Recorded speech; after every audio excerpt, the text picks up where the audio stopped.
Corriente psicodinámica. La psicodinámica tiene sus raíces en las ideas desarrolladas a finales del siglo XIX, especialmente en las teorías de Sigmund Freud. Freud, influenciado por Ernst von Brock, conceptualizó los procesos psicológicos como flujos de energía psíquica o líbido dentro de un cerebro complejo. Introdujo un modelo topográfico de la mente que dividía la conciencia en tres niveles. 1. Consciente, lo que percibimos directamente sobre nosotros mismos y el entorno. 2. Preconsciente, pensamientos e información accesibles pero no reprimidos. Y 3. Inconsciente, recuerdos, deseos e impulsos reprimidos que influyen indirectamente en el comportamiento. Freud vinculó estos niveles con tres estructuras psíquicas fundamentales: el ello, el yo y el superyo, y utilizó este marco para desarrollar el psicoanálisis como método terapéutico. Autores principales: Sigmund Freud, fundador del psicoanálisis, desarrolló el modelo de la mente, ello, yo y superyo, y destacó la importancia del inconsciente en el comportamiento. Carl Jung desarrolló la psicología analítica, introdujo el concepto de inconsciente, colectivo y los arquetipos. Su trabajo amplió la perspectiva simbólica y cultural de la psicodinámica. Melanie Klein, pionera en el psicoanálisis infantil, destacó la relevancia de las relaciones objetales tempranas en la formación de la psique. Erik Erikson propuso la teoría del desarrollo psicosocial, abordando cómo las etapas de la vida impactan en la identidad y el crecimiento emocional.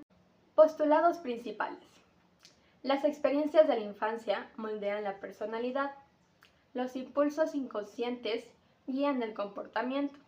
Los conflictos internos afectan pensamientos y emociones.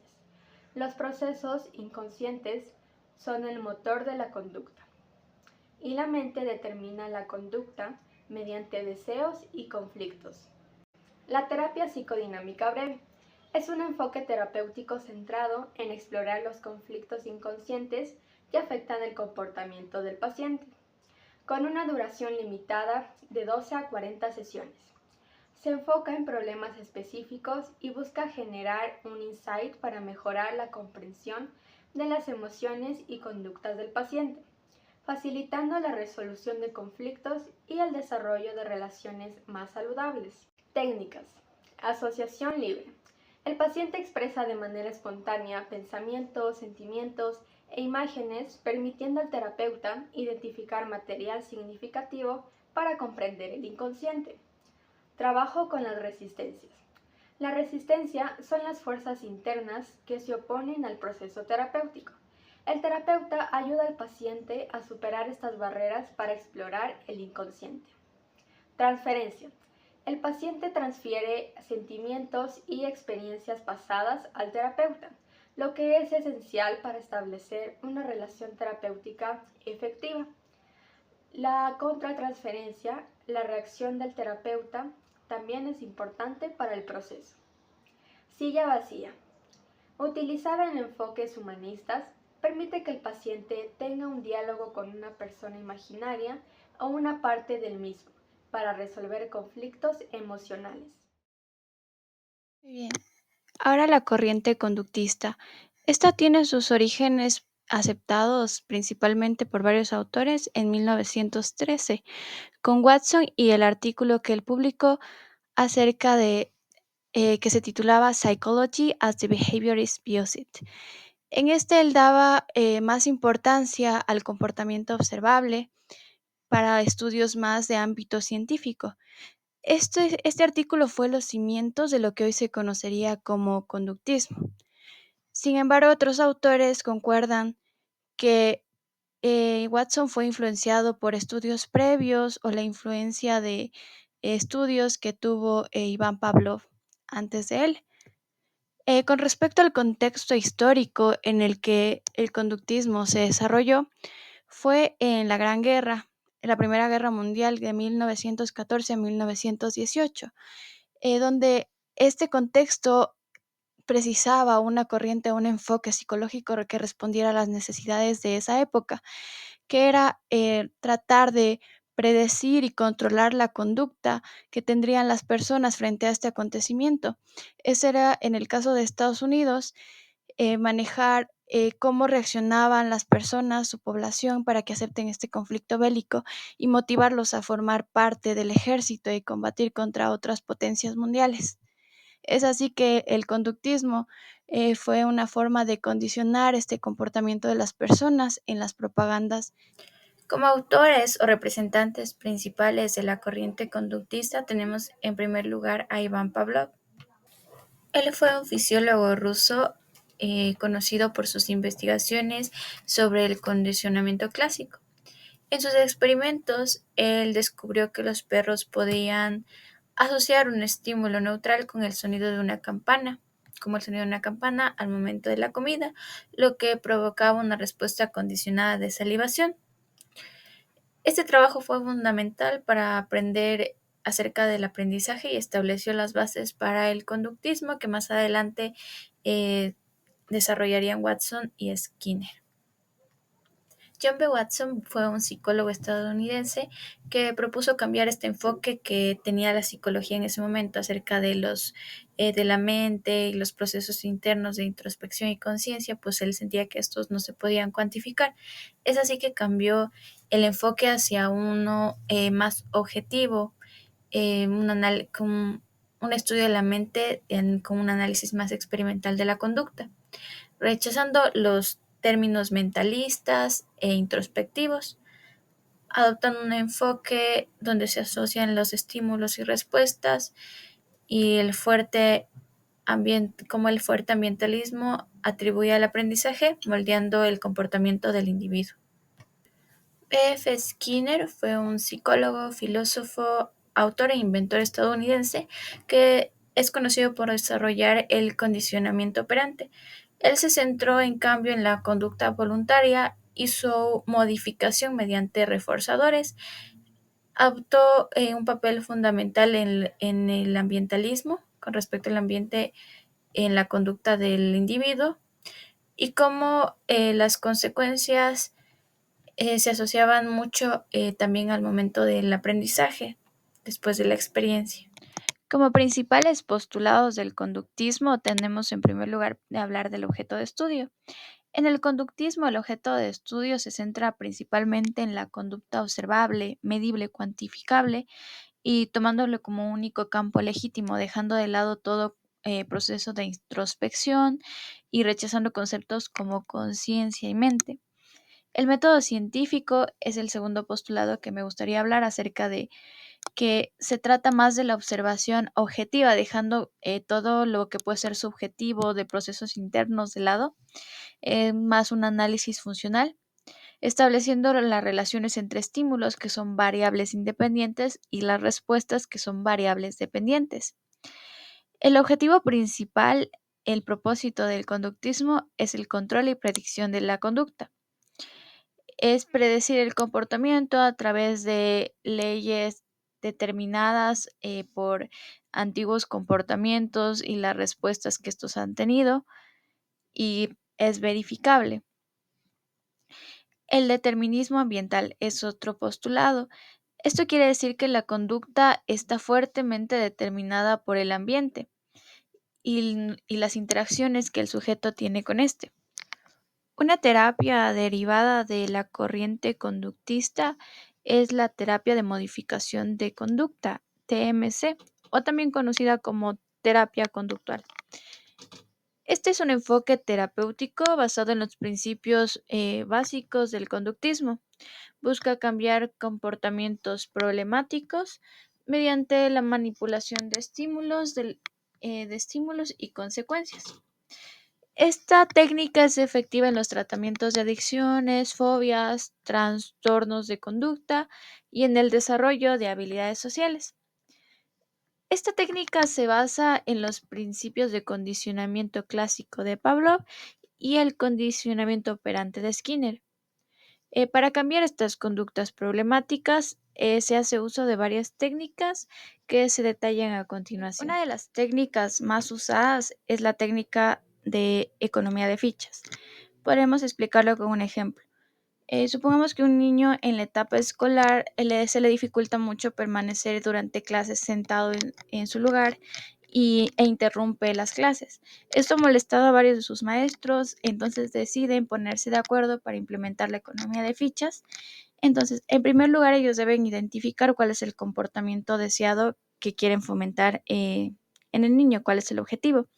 En este caso sería que el niño, por ejemplo, pase 20 minutos sentado en su lugar sin levantarse y para hablar tenga que levantar la mano.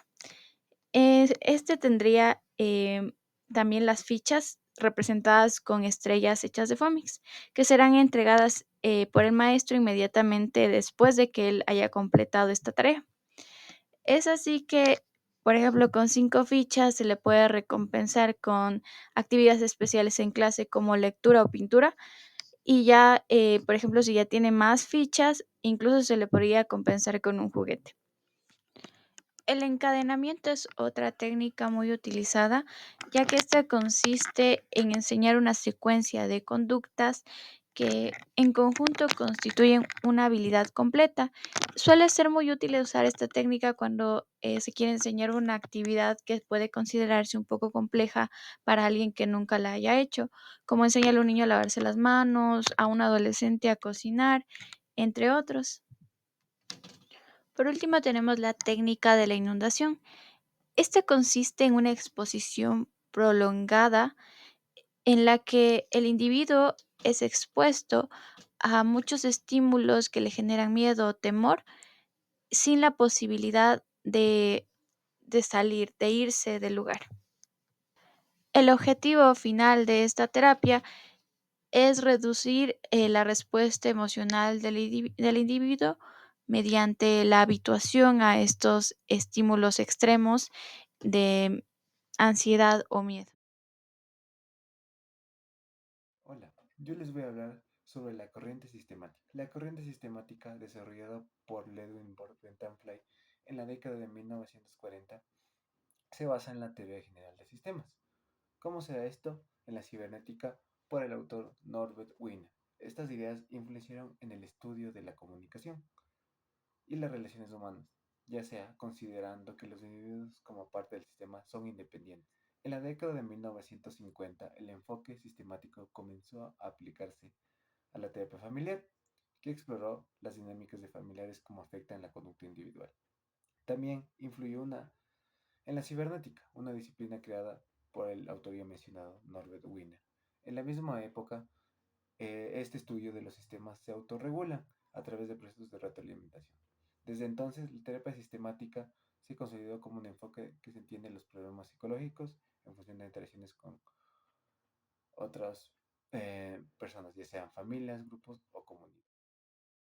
¿Cuáles fueron los principales autores de la teoría sistemática? Fueron tres. Como primer lugar tenemos a Ludwig von Bernstein. Su contribución en esta teoría funda la teoría general de sistemas. Su aporte fue establecer principios fundamentales sobre los sistemas. Como segundo autor tenemos Gregory Bateson, nacido en 1904 y fallecido en 1980. Su contribución fue antropólogo teórico de la comunicación. Su aporte principal fue que integró los conceptos sistemáticos de las relaciones humanas. Como último autor tenemos Salvador Minuchin, nacido en 1921 y fallecido en 2017. Su contribución fue psicoterapia argentino y su aporte fue fundador de la terapia estructural prácticamente. ¿Cuáles fueron las ideas centrales del enfoque sistemático? Prácticamente se dividieron en 4 puntos principales. Como primer punto tenemos la interdependencia y totalidad. Esto se basa en los elementos de un sistema que están interconectados en el cambio y en uno de ellos afecta al resto. Como segundo punto tenemos la circularidad y la retroalimentación. Se basa que dentro de estos sistemas son circulares y no lineales, es decir, el comportamiento de una persona influye en los demás y estos a su vez responden creando ciclos de retroalimentación positiva y negativa. Como tercer punto tenemos el equilibrio y la homeostasis, que prácticamente tiende a buscar un equilibrio y estabilidad.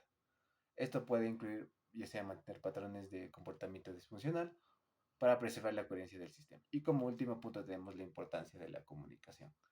Los patrones de comunicación son fundamentales para entender cómo se organizan estas funciones de los sistemas, ya sea los conflictos que surgen con frecuencia en los mensajes contradictorios como el doble bit. La terapia derivada de esta teoría, de la teoría sistemática, prácticamente tenemos como terapia familiar estructural, que esta es desarrollada por Salvador Minich. Es una intervención basada en el enfoque sistemático que se centra en la organización estructural de las familias. Su objetivo es identificar y modificar patrones disfuncionales, ya sean como las interacciones familiares, ya sea reorganizando jerarquías, limitaciones y subsistemas. Acerca de relaciones entre padres, esas técnicas de reestructuración, el acercamiento de la terapia busca fortalecer y funcionar, ya sea promoviendo dinámicas saludables en el sistema. Bueno, como último punto tenemos las técnicas de esta terapia. Se basan en 4, que es el reencuadre, que prácticamente cambia la perspectiva sobre la situación o comportamiento de este contexto positivo, la idea funcional, para modificar su interpretación dentro del sistema. Como segundo punto tenemos la intervención de límite. Esta técnica se basa en ayudar los límites en los subsistemas familiares padre, hijo, pareja, ya sea fortaleciéndolo, flexibilizándolo según sea necesario, promoviendo roles claros y relaciones saludables. Como tercera técnica tenemos la escultura familiar, que se basa en representar básicamente las relaciones familiares dentro de su dinámica mediante posiciones y posturas, ya sea facilitando una comprensión visual y emocional en el sistema. Y como última técnica tenemos la prescripción de tareas, que prácticamente se asignan acciones específicas de los miembros de la familia para cambiar patrones disfuncionales y fomentar nuevas dinámicas de interacción. El enfoque humanista nace en la época de los 50, donde estaba marcado el ser humano por la búsqueda de sentido y por el bienestar de ellos mismos, debido al contexto de posguerra en el que se encontraban. Entonces, este enfoque propone una perspectiva más positiva y holística del ser humano. El enfoque humanista reconoce al ser humano como intrínsecamente bueno, con capacidades de autodeterminación, creatividad y crecimiento personal. Este enfoque reconoce que la subjetividad de la persona y su presente son puntos centrales para poder comprender y guiar posteriormente su comportamiento. Dos de los principales exponentes de la corriente humanista son Abraham Maslow y Carl Rogers. En el año de 1954, Maslow propone la teoría de la autorrealización, en donde propone las necesidades del ser humano en una pirámide, compuesta por jerarquías. Una vez el ser humano haya completado y satisfecho sus necesidades básicas, pues este buscará la autorrealización. Mientras que Rogers en el año de 1961 desarrolla el concepto de autoexploración, en donde enfatiza la importancia de la aceptación incondicional y la autenticidad en el proceso de desarrollo personal. Una terapia que deriva de este enfoque es la propuesta de Rogers en el año de 1951, la terapia centrada en el cliente. Esto se basa en crear un espacio seguro y empático en donde el individuo pueda explorar sus emociones para posteriormente desarrollar su potencial. Las técnicas principales de esta terapia incluyen la escucha activa, la aceptación incondicional y la empatía reflejada. En la actualidad, este enfoque sigue siendo relevante porque se centra en la dignidad, crecimiento y bienestar integral del ser humano.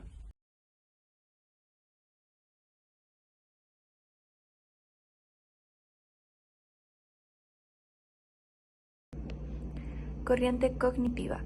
El cognitivismo surgió a mediados del siglo XX como respuesta al predominio del conductismo, una corriente psicológica que se centraba exclusivamente en el estudio del comportamiento observable y rechazaba la posibilidad del estudio de los procesos mentales internos. Surge entonces la revolución cognitiva a partir de 1950 hasta 1970, que marcó el inicio de una nueva era en la psicología, donde los procesos mentales adquirieron protagonismo. El cognitivismo, por tanto, representa un cambio de paradigma en la psicología, al centrarse en cómo las personas perciben, procesan, almacenan y utilizan la información adquirida. Como autores principales tenemos George Miller, quien investigó los límites de la memoria humana en su artículo El número mágico 7 más o menos 2, en 1956. Ulrich Neisser, considerado el padre de la psicología cognitiva, cuyo libro Cognitive Psychology en 1967 sistematizó los principios de esta corriente. Como últimos tenemos a Jean Piaget y Lev Vygotsky, quienes sentaron bases importantes para entender el desarrollo cognitivo y el papel de la cultura y el lenguaje en el aprendizaje. El cognitivismo se centra en comprender cómo las personas perciben, procesan, almacenan y utilizan la información, destacando la importancia de los procesos mentales como la atención, la memoria, el razonamiento y la resolución de problemas. También propone que las personas interpretan la realidad y generan comportamientos a partir de esquemas mentales anteriores, que son estructuras cognitivas formadas por experiencias pasadas. Finalmente, reconoce tanto el papel de las capacidades innatas del individuo como la influencia del entorno en el desarrollo de las habilidades cognitivas. Terapia cognitivo-conductual. La terapia cognitivo-conductual combina principios del cognitivismo y del conductismo para tratar problemas psicológicos. Se basa en la idea de que los pensamientos, emociones y conductas están interrelacionados y que los pensamientos disfuncionales o irracionales influyen negativamente en las emociones y los comportamientos. A través de la terapia cognitivo-conductual se busca identificar y modificar estos pensamientos para fomentar patrones más saludables de comportamiento y emociones. Es ampliamente utilizado para tratar trastornos como la depresión, la ansiedad y el estrés. Las técnicas principales que incluyen la terapia cognitivo-conductual son reestructuración cognitiva. Esto se basa en identificar pensamientos irracionales o distorsionados y reemplazarlos por ideas más realistas y positivas. Como segundo tenemos el registro de pensamientos, registrar situaciones, emociones y pensamientos asociados para detectar patrones cognitivos negativos. Como tercero tenemos el entrenamiento de habilidades, que se basa en enseñar habilidades prácticas como técnicas de resolución de problemas, asertividad o manejo del estrés. Como cuarta tenemos la exposición gradual. Se basa en enfrentar de manera progresiva los miedos o situaciones evitadas para reducir la ansiedad asociada. Como quinta tenemos las técnicas de relajación. Usar ejercicios como la respiración profunda o la relajación muscular para manejar el estrés y la ansiedad. Como sexto punto tenemos el ensayo conductual, que se basa en practicar nuevas conductas en un entorno seguro, como juegos de roles, para aplicarlas en la vida cotidiana. Estas técnicas se adaptan a las necesidades del paciente para abordar problemas específicos.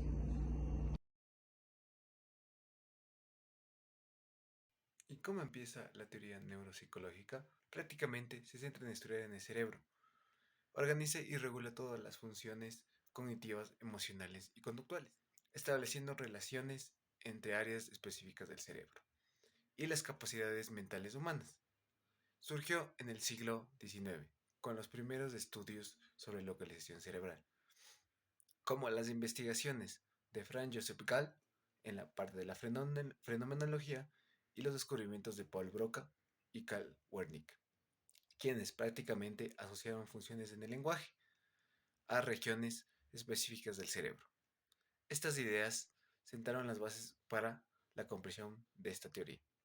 En el siglo XX, Alexander Luria consolidó la neuropsicología moderna al proponer las funciones mentales que no dependieran de áreas aisladas del cerebro.